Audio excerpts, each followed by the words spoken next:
I was at the bank trying to pay my rent when the teller told me our joint savings account had been drained to zero over the last 48 hours. My partner Mark and I had been saving for a house for 3 years, and that account held every spare cent we had earned from our side hustles and overtime. I stood at the counter with my heart hammering against my ribs, thinking there must have been a hack or a terrible mistake. But the teller showed me the withdrawal slip signed in Mark's very distinct handwriting. He hadn't just taken a little bit of money, he had taken $25,000 and hadn't said a single word to me about it. Mark is usually the one who handles the spreadsheets and the bills because he's an accountant, and I've always trusted his judgment with numbers. We've been together for 5 years and we were planning to get married next summer, a wedding that was also supposed to be funded by that account.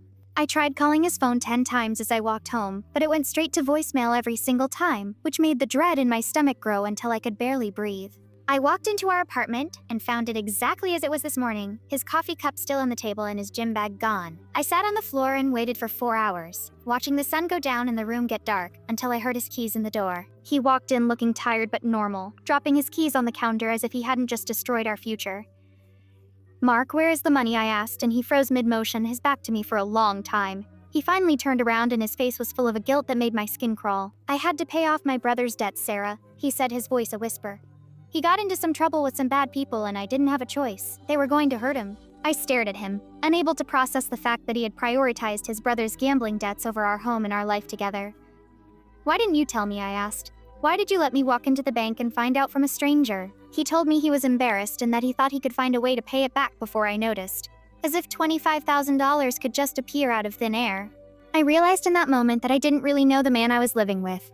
Because a man who truly loved me would have talked to me before making a decision that affected both of us so deeply.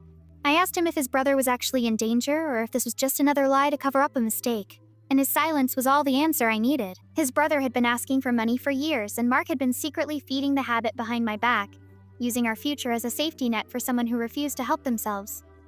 I felt a cold clarity wash over me as I stood up and started grabbing a suitcase from the hall closet.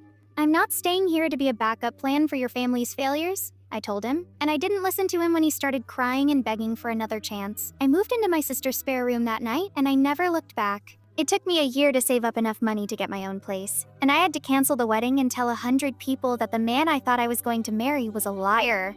Mark tried to send me small amounts of money every month to pay me back, but I blocked his number and told him to send it to my lawyer instead. I learned that trust isn't just about not cheating or staying late at work, it's about respect, and Mark had none for me when it mattered the most.